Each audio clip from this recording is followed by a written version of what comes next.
Assassination number 28, and it's 20 December.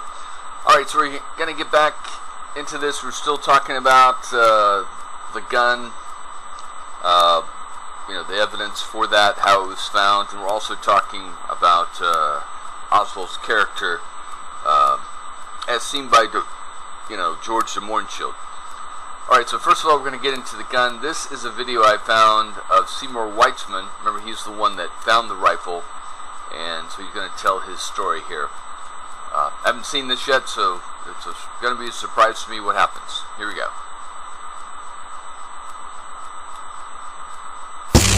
On the 6th floor, back near the stairway, between some cartons, Warren Commission account for years. The identification of it as a German Mauser. Eddie Barker asked Constable Weitzman what happened. To be very frankly, I stumbled over it two times, not knowing it was there. Just went right by. Went right by. And Mr. Boone was climbing on top, and I was down on my knees looking, and I moved a box, and he moved a carton, and there it was. And he in turn hollered that we had found the rifle. Well, when did you first get a full view of the gun? When the crime lab brought the gun out, after they had gone over it, well, I could see portions of the gun while they were doing partial investigation of it there in the building. What kind of gun did you think it was? To my sorrow, I looked at it, and it looked like a Mauser, which I said it was, but I said the wrong one because it just at a glance I saw the Mauser action, and I don't know, it just came on board. It's a German Mauser, which it wasn't. It's an Italian type thing. But from a glance, it's hard to describe, and that's all I saw. It was at a glance. I was mistaken, and it was proven that my statement was a mistake, but it was an honest mistake.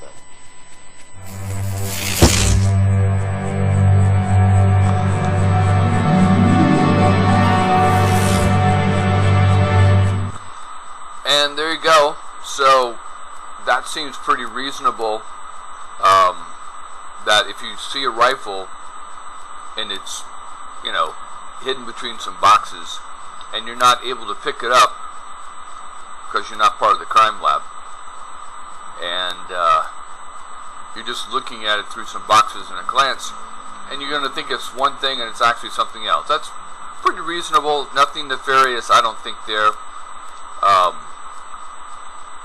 I just think it was an innocent mistake. But, it could be wrong. There could be another rifle that was found. Who knows? Anyway, so I just saw this one here, so let's try this one also. This is a paper bag found in the Texas School Book Depository. I wonder if this actually shows the paper bag. Let's take a look.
Again, this is the one that I actually watched earlier, but it's good information to go over again, so we'll see.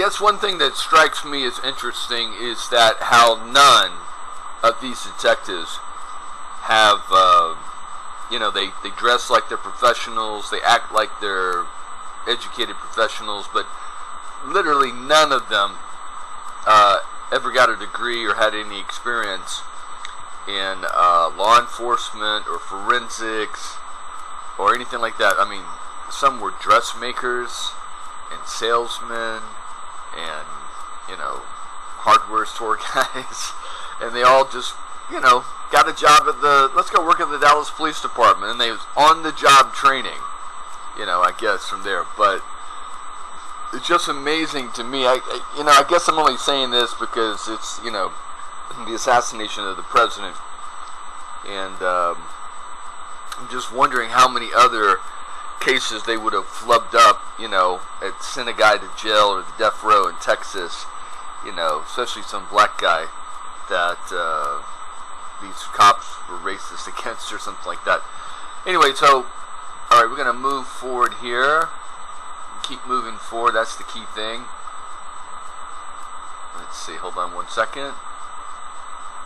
Okay, here's another good video from Helmer Rensburg's YouTube channel. He's got a lot of good little clips here he's found. So I'm using those, all kudos out to him. But let's take a look at this one. This one's Lieutenant John Carl Day of the Crime Laboratory Police Department. He's the guy that's handling the weapon. He's also the guy that handled the holes and took the pictures and stuff. I do not have the exact makeup, but they found it on the 6th floor of this building. I just learned that. See, there's the weapon right there.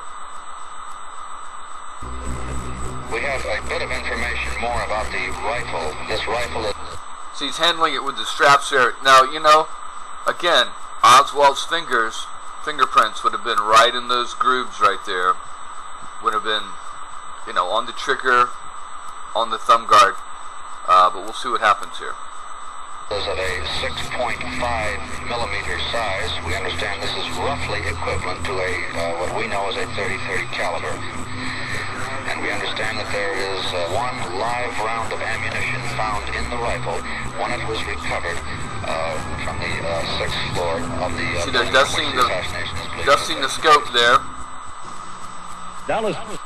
But they didn't find any of Oswald's prints on the scope.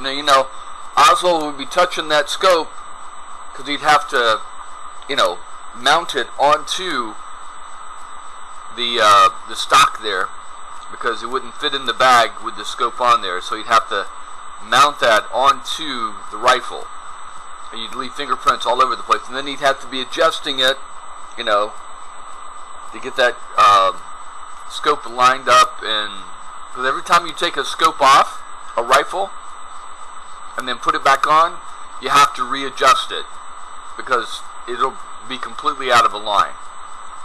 Crime Laboratory Lieutenant J.C. Day went to the building a short time after the shooting took place, and he walked out with a British .303 rifle. The rifle has a telescopic sight.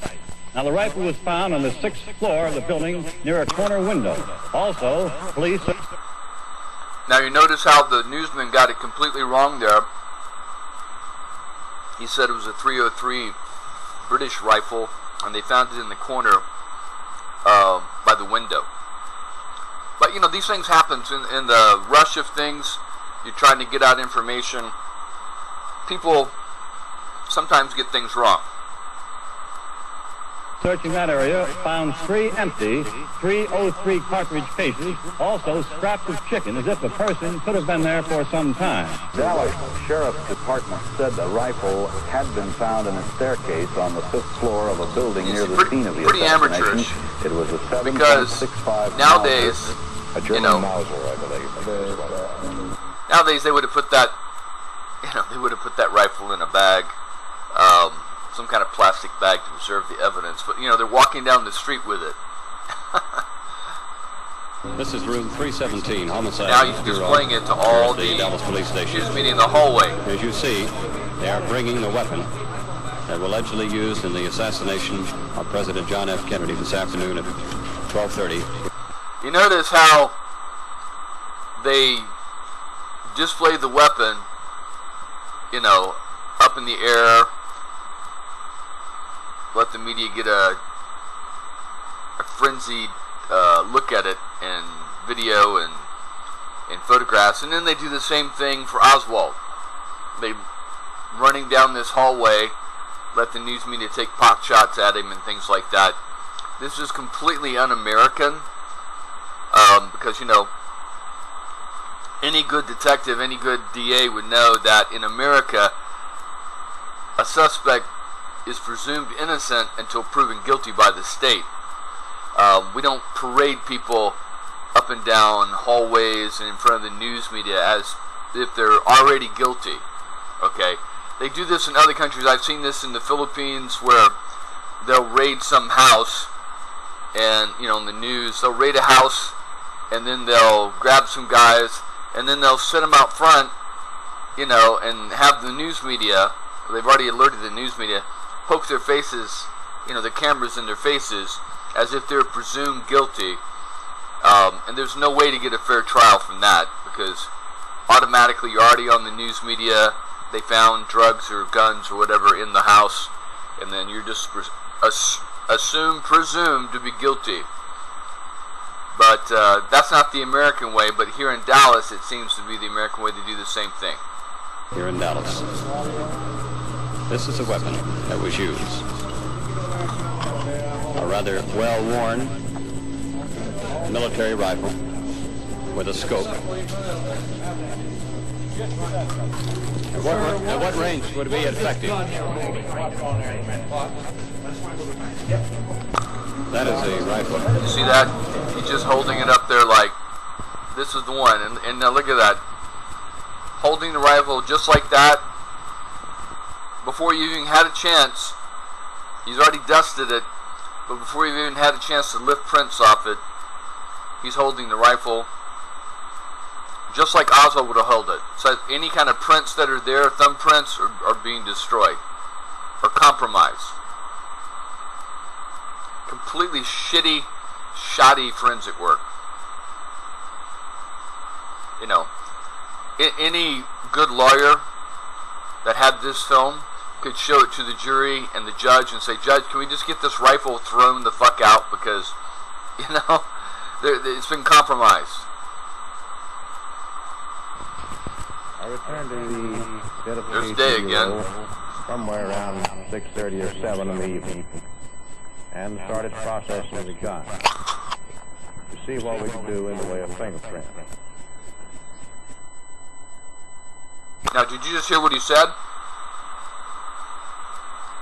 They found the rifle at 1:22.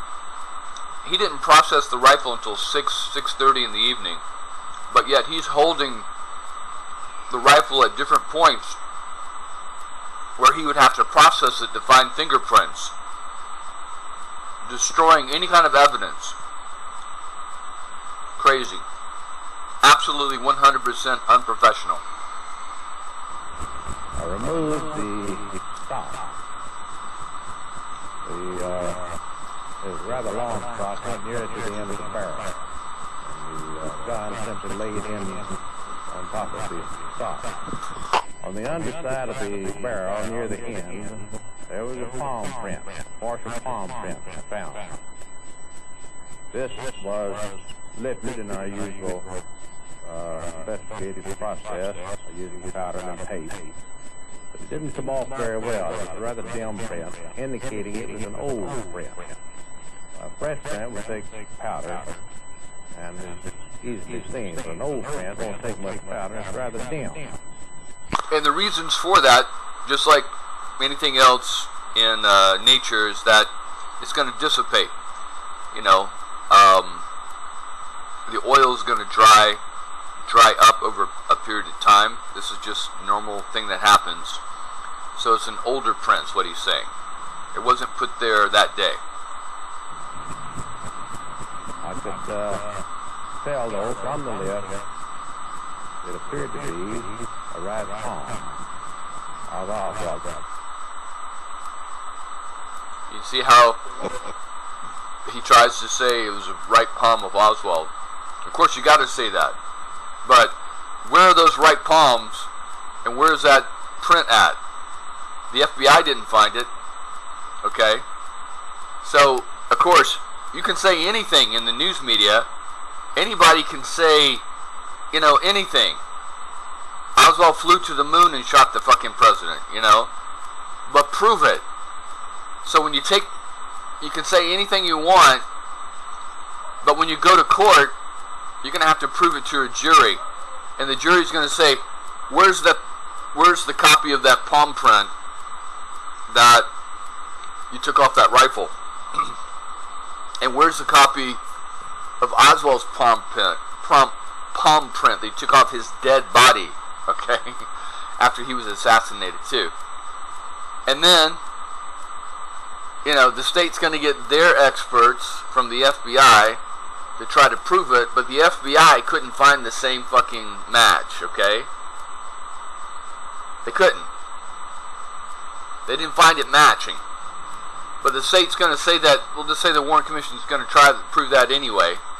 So they'll bring in Day, they'll bring in a few other experts, and then any good half-assed lawyer is going to bring in his own expert and disprove that that's Oswald's thumbprint, or excuse me, palm print.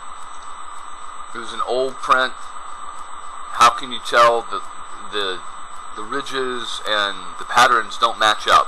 And he would show it on big displays where it doesn't match up, completely blowing this testimony out of the water. So again, the whole fucking gun, like I said, think about it. We've gone over this a lot. Those grooves in the rifle, Oswald would have fingerprints in the grooves. Okay? Oswald had his fingerprint on the trigger, on the telescopic scope, you know, on the stock as he put his thumb over it, on, you know, as when he's holding the rifle to cock it back, remember that thumb went up on the top of the rifle onto the wooden sock or the barrel and would have put a fingerprint there. Where is, you know, Oswald's thumbprint on the top of that cartridge when he pushes that bullet, the bullet down into the into that clip?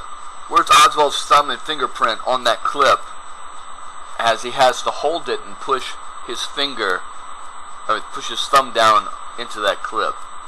It's not there. Oswald just fired the rifle, okay? If Oswald wiped off the rifle, he's still got the clip in there, okay? Oswald can't wipe off the clip because the clip fell out after, you know, he fired the rifle. When Captain Fritz, you know, ejected that one bullet. So to sit there and spend hours on the weapon and find nothing but one partially old, messed up palm print that could easily be disputed is either pretty shitty police work, or it means that Oswald never handled that fucking rifle. And then on top of the paraffin test, okay, it shows that Oswald never fired that rifle, okay? On top of the testimony, it shows that Oswald was in the second floor break room when the shots were being fired. He was seen there at 5 minutes before the shots were fired. He was seen there 90 seconds after the shots were fired, sitting there. All three persons said Oswald was sitting there drinking a Coke. Okay? So you can't get around those three damning things: that Oswald's fingerprints were not found on the rifle, the paraffin test says he didn't fire a rifle, and there's three witnesses putting him in the second floor lunchroom drinking a Coke at the time of the assassination. And then you can also throw in several witnesses that saw men, not just one, but men inside the assassination window that didn't look like Oswald at all. Okay, so that's four things there that completely blows the government's case. And like I said, game over. If Oswald had had his day in court, game over. Okay? Thank you, ladies and gentlemen of the jury, for your time. Case dismissed. It would have been over. This is why they had to kill Oswald before he got to the jail, and with, under more secure circumstances, where there weren't corrupt policemen working with Ruby. This is why Oswald had to die. He couldn't go to trial because they knew that Oswald would have been found innocent if he'd even got to trial. Maybe a grand jury would not even indict him. Maybe a judge would answer, a motion for dismissal because of lack of evidence and mishandling of evidence. If we only knew then what we know now, it wouldn't have stand the light of day. Anyway, so it's just very important to go over this information. The timeline's great, but all these witness statements I want to read over is great, but this is the most important thing in all these videos I've been doing. You can't get around it. It's impossible. They can try to dismiss it. If you've got, a captured audience and no one for the defense of Oswald, no one to dispute anything, you can say whatever the hell you want. Okay, case closed on Oswald. Okay? But if Oswald had been allowed to go to court, he never would have been convicted. Case dismissed. Especially if you put Mark Lane in there. My God, that would have been the end of the government's case. Alright, so we'll go on to the next one here.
This is Pierce Allman from the Texas School Book Depository Building for WFAA News.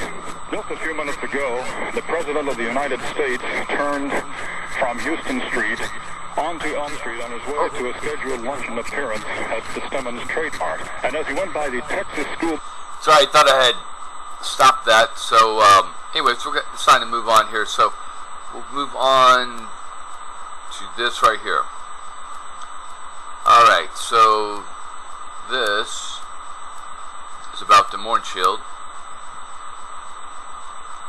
written by Mark Lane. This would have been most likely Oswald's attorney if he had ever gotten a fair trial.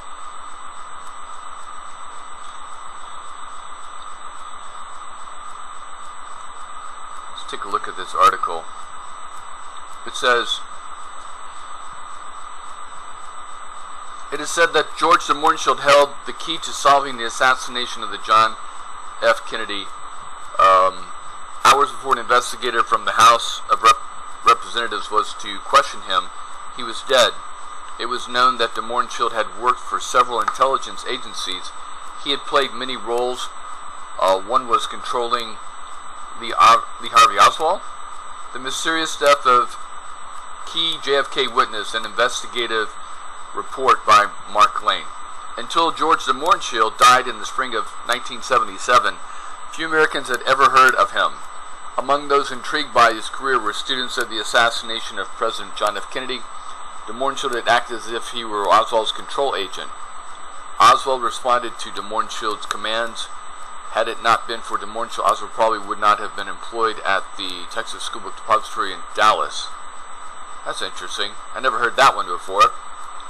How could that be? Because de Mohrenschildt was in Haiti.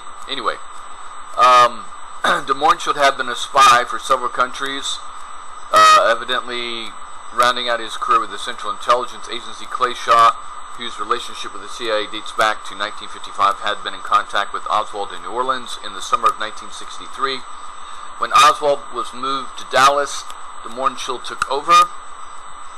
Although, this doesn't make any sense because de Mohrenschildt met Oswald before New Orleans, and then when Oswald came back from New Orleans to Dallas, de Mohrenschildt was in Haiti. But anyway, let's see where he's going to go with this. Although de Mohrenschildt appeared before the Warren Commission in 1964, the attorney for the commission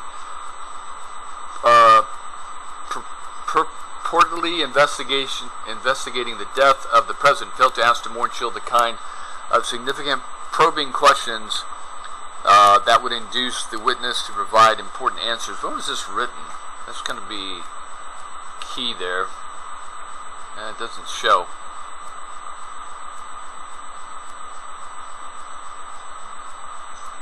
Anyway.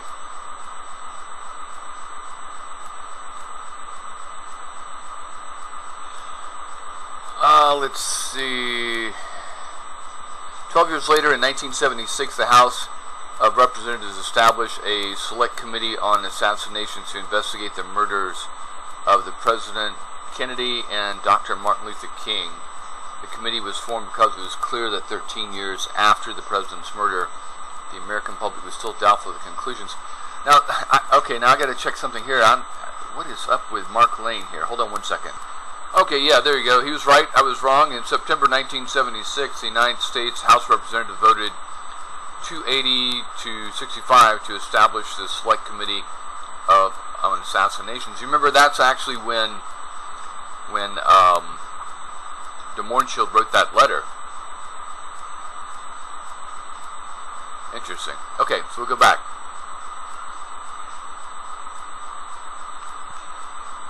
Let's see. This committee was formed because it was clear that 13 years after the president's murder, the American public was still doubtful of the conclusions arrived by the Warren Commission. There was no conspiracy that Lee Harvey Oswald acted alone. De Mohrenschildt was questioned by Gaydon Fonz, the investigator for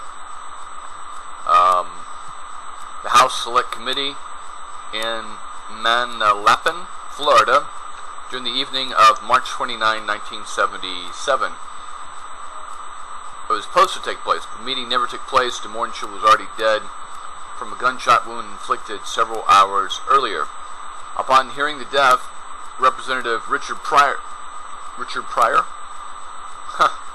chairman of the committee, said he was a crucial witness for us. Based upon the information he had, the news media focused intensely upon de Mohrenschildt and his possible role in the assassination. Willem Oltmans, a Dutch journalist, had given information to the committee shortly before de Mohrenschildt's death. He returned to Washington after the death to testify again. De Mohrenschildt's death had released Oltmans from a promise not to divulge certain information. Oltmans revealed that de Mohrenschildt, whom he had known for 10 years, had told him that there had been a conspiracy to assassinate Kennedy and that he had played a part in the conspiracy. He also told him that Oswald had acted at my guidance and at my instructions. De Mohrenschildt said that CIA and FBI personnel were involved as well. Oltmans also stated that de Mohrenschildt was petrified that he would be killed or disappeared like other witnesses who were connected with Kennedy assassination. Within days of posthumous effort to discredit de Mohrenschildt was begun, with the assertion that he spent some of his time as a mental patient in the Parkland Mental Hospital in Dallas. At that time, the New York Times began the effort to discredit Oltmans. In the front page story, the Times quoted, and let's see, hold on a second, an anonymous FBI spokesman who said that de Mohrenschildt had been interviewed by the FBI and testified before the Warren Commission. All this information was not pertinent to the assassination. The unnamed FBI source was further quoted. All the information coming from Mr. Altman's about de Mohrenschildt is all new to us and probably to reality. Let's see, what's it say? De Mohrenschildt was attending a party when the radio broadcast the news. He paled and blurted out, "Could it have been Oswald?" He had begun to talk about Oswald's connection more than 1 hour before the rest of the world was to hear the name. Huh, interesting.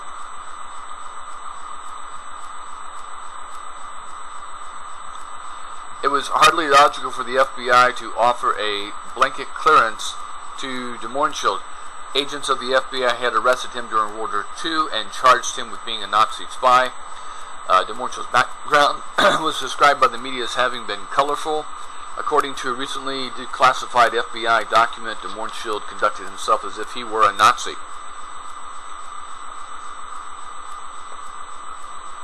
And let's not forget, though, that at the end of World War II,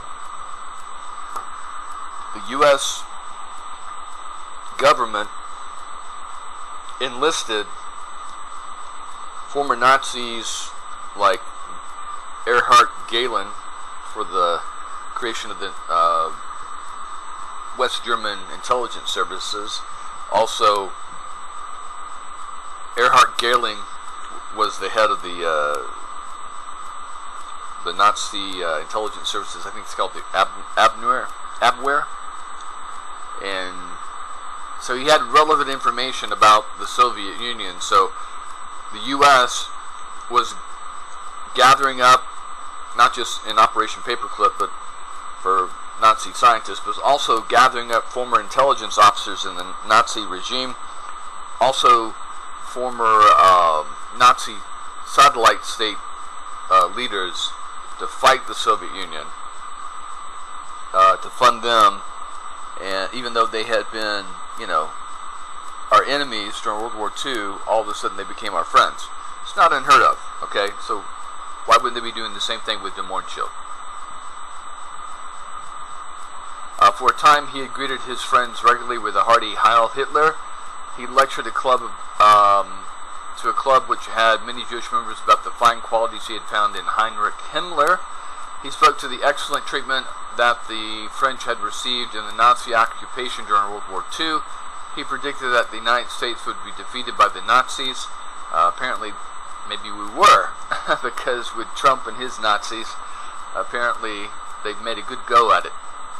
During the summer of 1941, de Mohrenschildt stayed at the home of Patricia Devil in Washington, D.C. Mrs. Devil was observed by FBI agents in the company of Grace Denon, who subsequently admitted that she had been a German spy during World War II and had been convicted of conspiracy to commit espionage and sentenced to 12 years in federal penitentiary.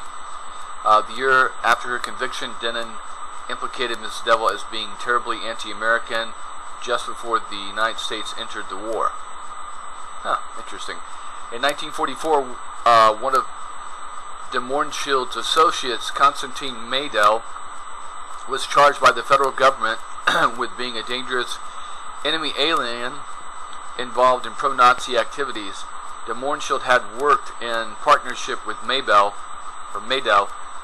producing propaganda films. One of the Maydel propaganda films was produced to support the fascist regime of Generalissimo Franco in Spain. The FBI also concerned at the time about de Mohrenschildt's relationship with Pierre Fraisse. The FBI had determined that Fraisse was the head of the French intelligence within the United States from 1941 to 1945. Let's see. De Mohrenschildt worked for Fraisse in intelligence activities within the United States. He functioned through the Information and Economics Department of the French Intelligence Unit. This unit had organized Polish residents in the United States to gather intelligence about foreign oil shipments and reserves in Texas and other states. The FBI spokesman, relied upon by the New York Times, was quite correct in believing that de Mohrenschild's testimony before the Warren Commission did not prove that he had been involved in the assassination. However, the FBI also knew that de Mohrenschildt had committed perjury before the commission. So all this stuff that's Lane's saying, I agree with, and it's, you know, unfortunate, but, you know, it just proves that de Mohrenschildt was a mercenary. He was working for whoever was in charge so he could stay wherever he had to stay and do whatever he had to do to live in the country he was living in. Just not unusual. A lot of people end up doing that, you know. Like I remember this movie, Catch-22, okay? And you got Garfunkel, who played this, he was a singer, played this bomber pilot, and he's in the Italian whorehouse, okay? And he's interviewing this, or he's talking to this old man, and the old man, who's an Italian guy, is saying, you know, when Mussolini was in power, I was a fanatical fascist, okay? And then Mussolini got thrown out of power and the Nazis came, and the Nazis were in power. I was a fanatical supporter of the Nazis. And now that the Americans have come, I am a devout, patriotic supporter of America. And Garfunkel, you know, just is astonished. He's this young guy, he's astonished, his jaw drops, and he goes, oh my God, you're just nothing but an opportunist. You know, and, you know, the guy agrees. And Garfunkel, this pilot, supposedly, you know, young and patriotic, naive, says, you know, I'd rather live on my knees, or I'd rather die than live on my knees. You know, because it's better to die for freedom than to live on your knees. And the Italian, you know, guy looks at him and says, no, no, no, you've got it wrong. It's better to live on one's knees than to die for a cause. So you have people that are, there's a term for it, pragmatists. And they do whatever they have to do to survive. So this is de Mohrenschildt.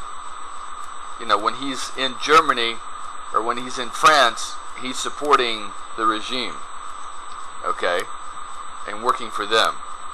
And then when he's in Russia, he's supporting the Tsarists and working for them. And when he's in Poland, he's supporting the government and working for them. And when he's in the U.S., he's, you know, ingratiating himself with the Dallas, you know, rich people and, you know, their connections with the CIA in order to survive. So he's a pragmatist. He's not really a fanatical anti-communist. He's an anti-communist, fanatical anti-communist when he's around his clients that he's trying to get money from to survive. I can kind of understand that. A lot of people, they spew people out like that nowadays. They're either black or white, yes or no, da da da da da. But in reality, the way things work out is that people, when you got to eat and you got to feed your family, and your kids are screaming and your wife is crying and like that, you do what you have to do to survive. Right or wrong. You know, God judge me later, de Mohrenschildt would probably say, but you do what you have to do to eat and survive and take care of your family. Unfortunately, that's not the most patriotic answer, but that's what reality is, okay? That's what de Mohrenschildt found himself doing. Anyway, de Mohrenschildt was gently questioned by the Warren Commission counsel Albert Jenner when he appeared before the commission in 1964, at the time de Mohrenschildt, who had been arrested as a Nazi spy and certified without doubt as having been a French spy for 4 years, denied that he had ever been in any respect whatsoever an agent. The colloquy follows. Jenner. So this venture in Ghana had no political aspect whatsoever. De Mohrenschildt, no. Jenner, it was entirely exclusively for business, as you explained.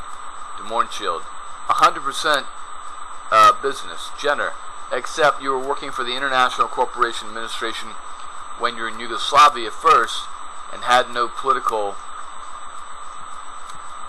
implications whatsoever. DeMornschild, no, it was purely business. Jenner. And your second venture in Yugoslavia for the Cardwell Tool Corporation, that was strictly business. DeMornschild, yes. Jenner, no politics involved. DeMornschild, no. Jenner, have you ever been in any respect whatsoever an agent? DeMornschild, never have.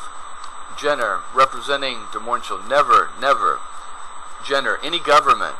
DeMornschild, you can repeat it 3 times. Jenner, any government? DeMornschild, no.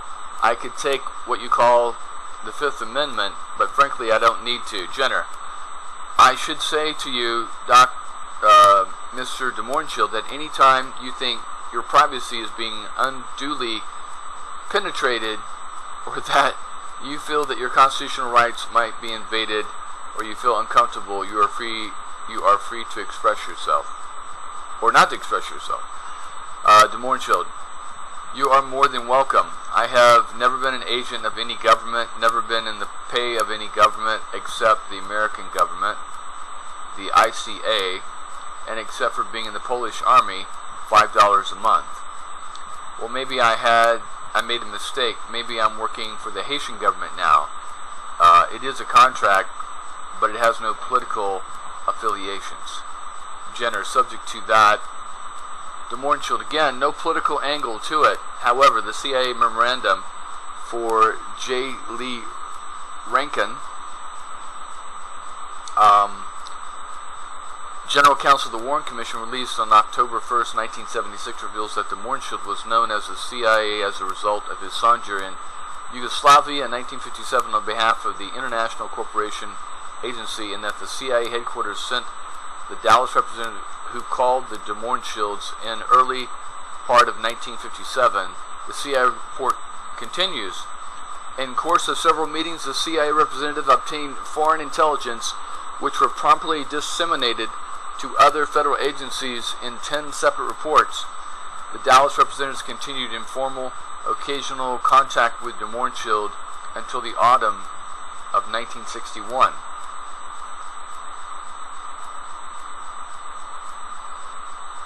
And also, you know, not to really bring out semantics, but hold on one second.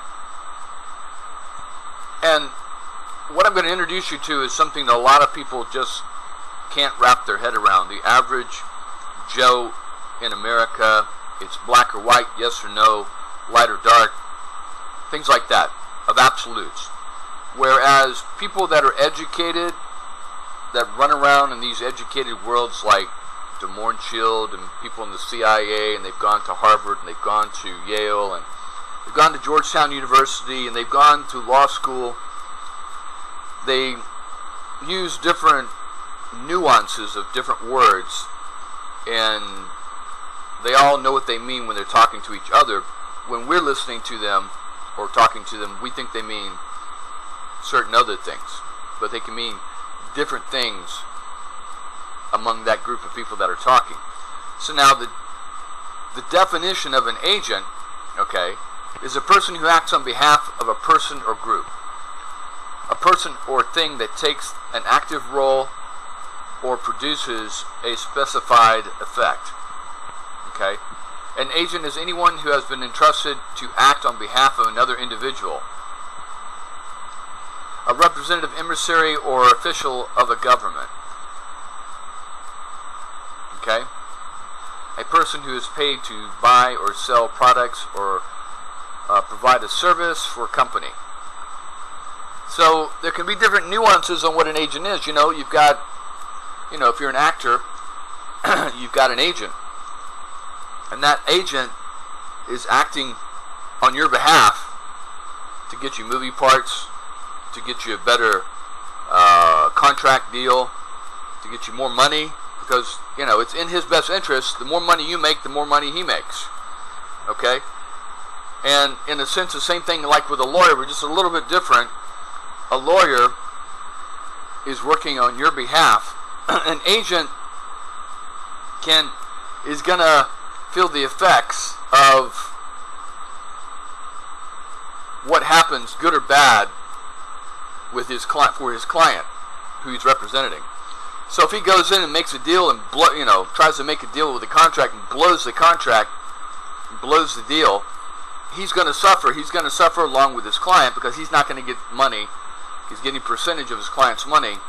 Okay, so he's not going to get benefits. Okay, whereas a lawyer, if a lawyer loses a case, he doesn't go to jail with his client. Okay, a lawyer is going to stay practicing law and out of jail no matter whether he wins the case or not. So it's not the same thing. You can't really say that a lawyer is actually an agent. He is part of being an agent, but he's also not an agent, because an agent is part of that person or group that he's working with. So what I'm getting at is that the Mohrenschildt could sit there and say he's not an agent of the United States. Okay? What he does, he can just do on his own. And he's not being paid by the government. And he gives up that information freely. Not that that was his only role. See, that's the semantics is that he's making, is that, yeah, I went there on business and I saw things, okay, and I completed my business, and, which had nothing to do with the government, but then when I came back, I gave the government information, or I had the option not to, but I chose to give the government, the CIA, information of my own free will, and I wasn't paid for it because I was doing my own business. But I told them what I had observed. Okay? So therefore, in the strict definition that I've learned in Harvard and Yale Law School, okay, he's saying, I'm not essentially an agent of the United States. Okay? So an agent would be someone, okay, who is sent by the government, paid by the government. Their main purpose of their mission was to carry out, intelligence gathering, whatever, for the government, and then there was a legend or, a fake corporation, fake identity put up for that person, okay, and that everything that he was doing was for the benefit of the government, okay. You're not going to have agents that are out there, making money that goes in their bank account on the side, okay, and then they're being paid by the government at the same time, okay. So in a sense, okay, because the Mohrenschildt's looking at it from the legal definition that I'm getting paid on the side for my own business, but yet I'm also giving information to the government. When I get back, I have the option to do it or not to do it. An agent of the CIA, okay, that's doing that is not going to have the option not to give information. That's what he's being paid to do. All the other stuff, the phony corporations, the phony identities, all being put up as a ruse to gather that information. You see, there's a very subtle, very, very subtle difference. So when Mr. Jenner asks the Mohrenschildt, are you or have you ever been an agent of the U.S. government, any other government, he can sit there and say no. Because the legally definition, no. Just like, just like Bill Clinton sitting up there, with that legal definition. It depends on what the definition of is, okay? And when, they ask him, did he ever have sexual relations with Monica Lewinsky? Well, he can sit there and say he didn't, because he never had,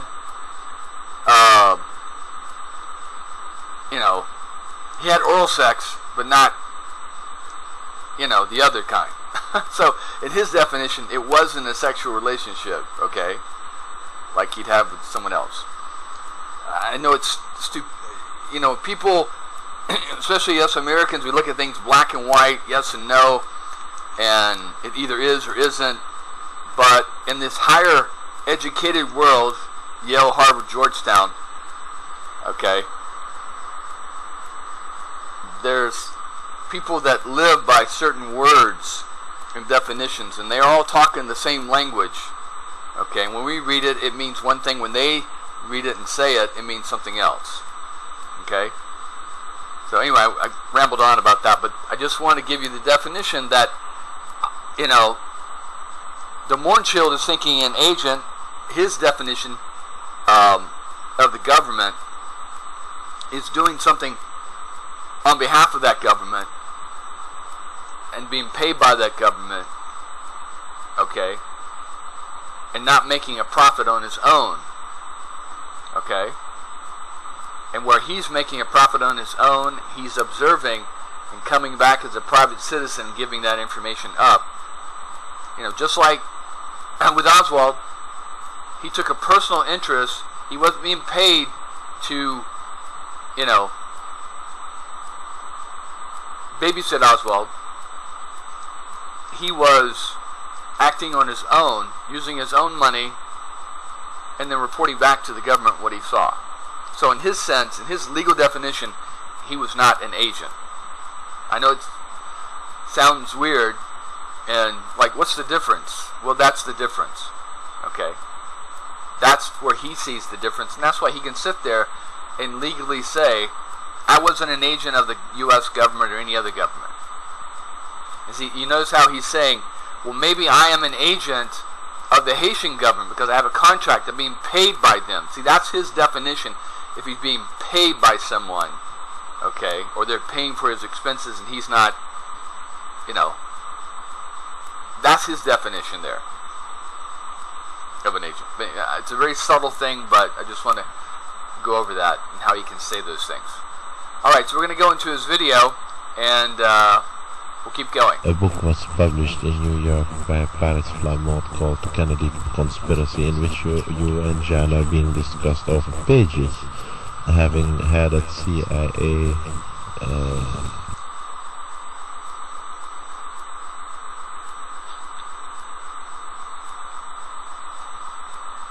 branches which put Lee Harvey Oswald on the assassination, even this week. And also, in this book that circulates all over Europe now, L'Amérique Brûle, a book published in Luxembourg in French. So that James Hepburn. Yeah, so that is impossible to sue for slander.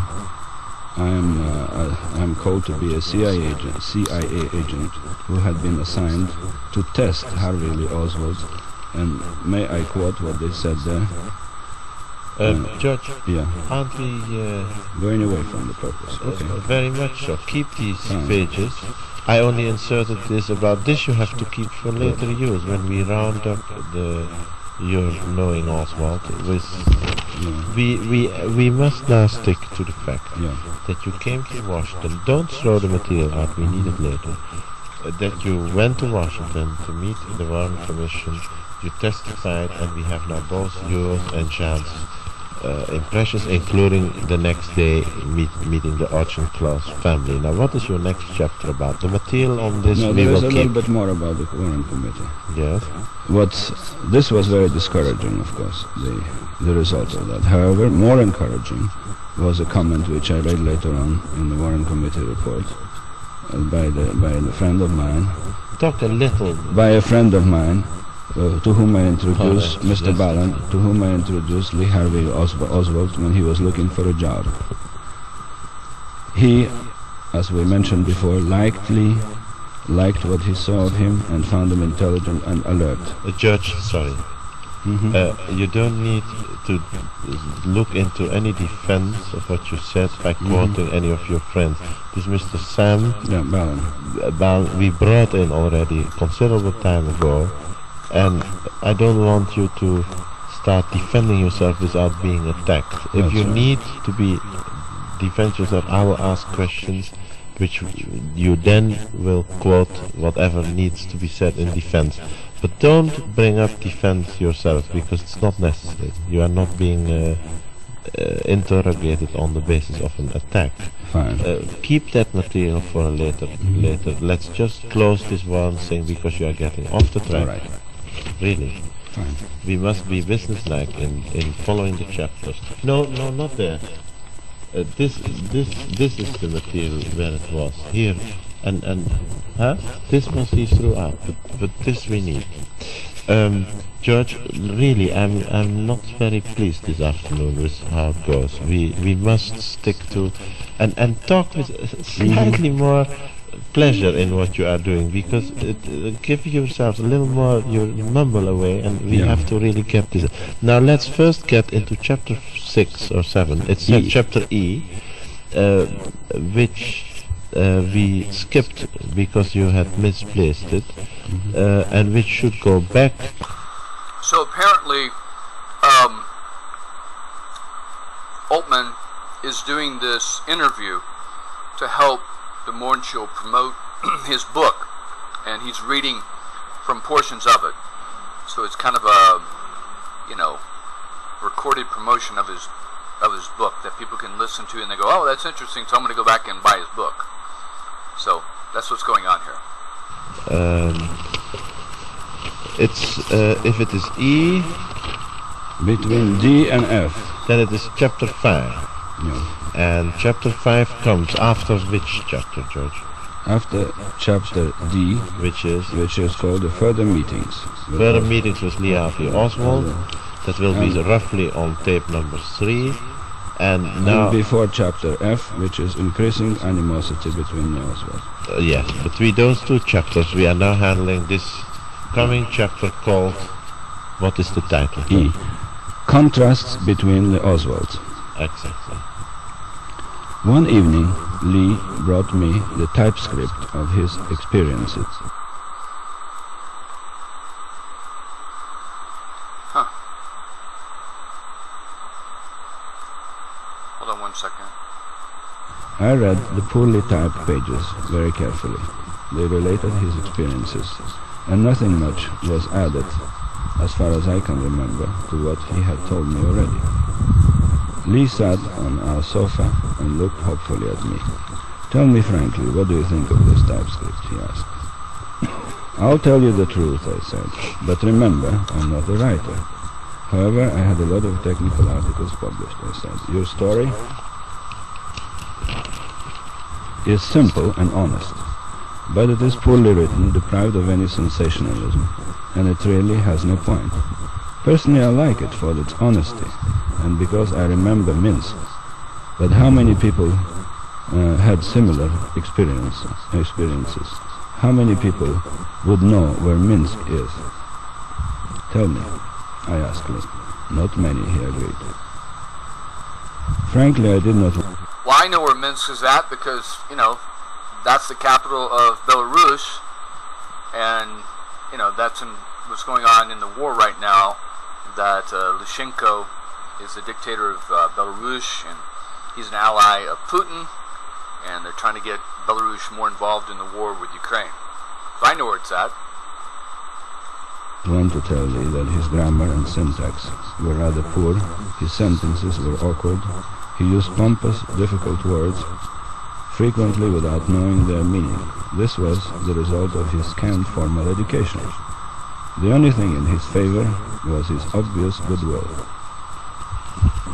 If you add some sensational You see how it works? How the people that are rich and wealthy and educated, they have to put the poor, or people not in their class, okay, they have to put them down. They have to basically establish their superiority, okay, that they're more educated, they know, more bright. And the thing, again, you have to ask yourself is if this educated, cosmopolitan Russian guy, he's hanging out with the wealthy people, okay, the richest people in the world in Dallas, and the anti-communist people, Russians in Dallas, why is he hanging out with this poorly educated, supposedly violent Marxist revolutionary that he's willing to put down and say his writing isn't that great. But yeah, he is acting in a sense almost as if he is an agent. You see what I'm saying? That his job is to watch out for him. He's like, God almighty, this guy is totally uneducated. I mean, literally, if you think about it, when and why would anyone, I mean, just think about it, okay? I'm not Zuckerberg, because Zuckerberg is not as cosmopolitan as George the Mornshield. I mean, Zuckerberg sitting there wearing brown army t-shirts, green and olive drab army t-shirts, while he's meeting with Kushner and these rich oil barons, okay, oil again, in Saudi Arabia, or not Saudi Arabia, in, Qatar or Bahrain, where they're having this World Cup soccer match, and he's dressed like some teenager, that's about to go out and, I don't know, go mow the lawn or something like that. And Jared Kushner is, Jared Kushner has like a 10% of the wealth as Elon Musk, but Elon Musk dressed like, he can't even afford a t-shirt from Kmart. And then he's sitting there shaking hands with the president of Turkey, who's dressed all in a suit. And the only reason the guy from Turkey is even giving Elon Musk the time of day is because he owns Twitter and he's supposedly on paper the richest man in the world. Okay? But excluding people like Elon Musk, we'll go to like Jared Kushner. Can you imagine Jared Kushner, okay, hanging out with,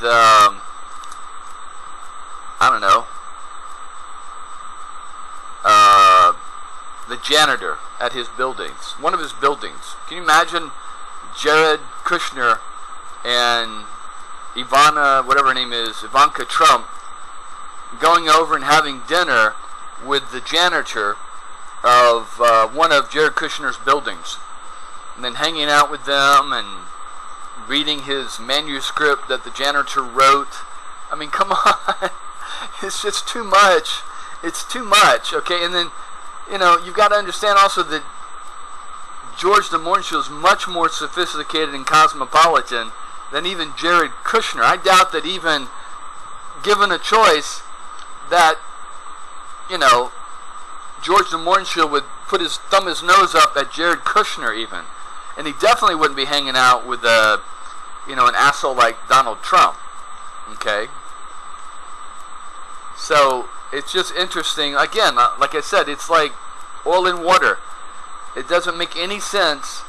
The only reason it makes sense is because he's doing a job, a mission, an unpaid mission. He's not an agent, but he is, just like he's done in his other observations, he's observing and maybe even guiding a little bit.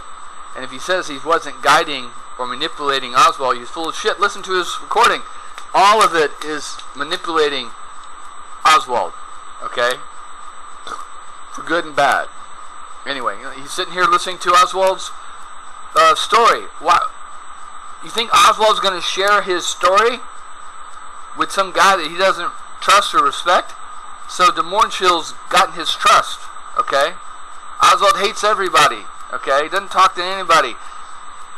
He rides back and forth, okay, in the car with Frazier, but does he share his memoirs about the Soviet Union, his life in the Soviet Union with Frazier? No. And Frazier's right down there in the gutters with him he's down there with the rest of the pigs, okay?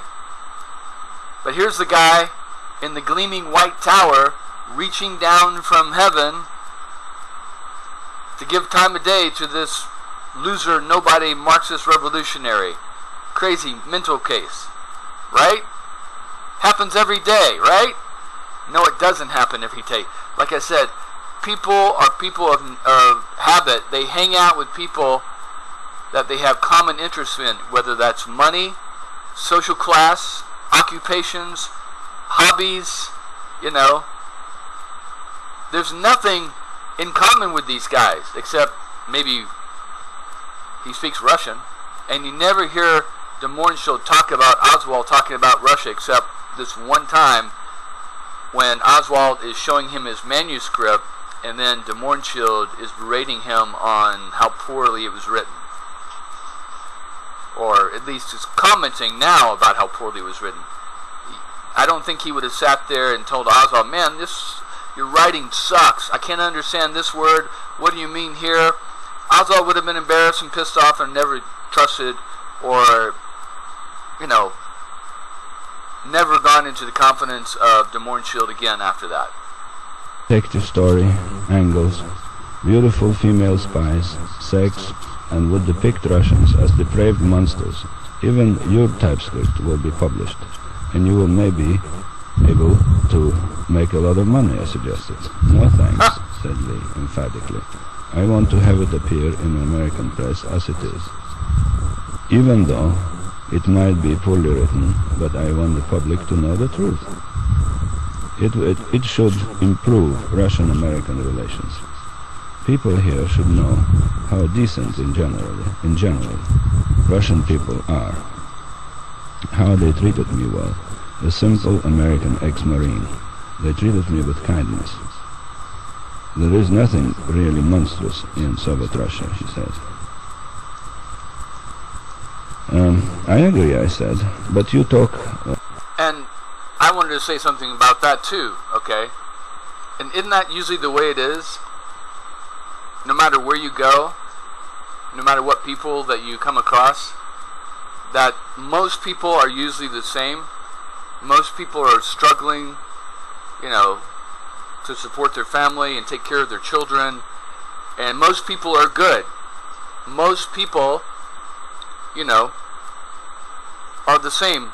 Whether it's people from Texas, or Massachusetts, or Canada, or Mexico, or Haiti, or China, or Russia, or Iran, or Israel, or Italy.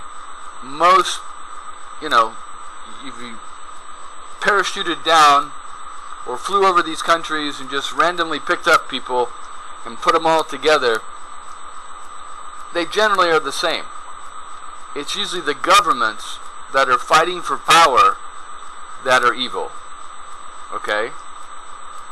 That most people aren't evil. Most people aren't criminals. You know, there's nobody in Russia or China or the U.S., or as much as I like to bash people in the South, there's nobody in the South running around with blood on their hands and fangs coming out of their mouths, okay? Most people are good. And that's what Oswald's trying to say, it seems like. And this, again, it gives you more insight, because if Oswald was an agent of the U.S., why would he bother to write such things?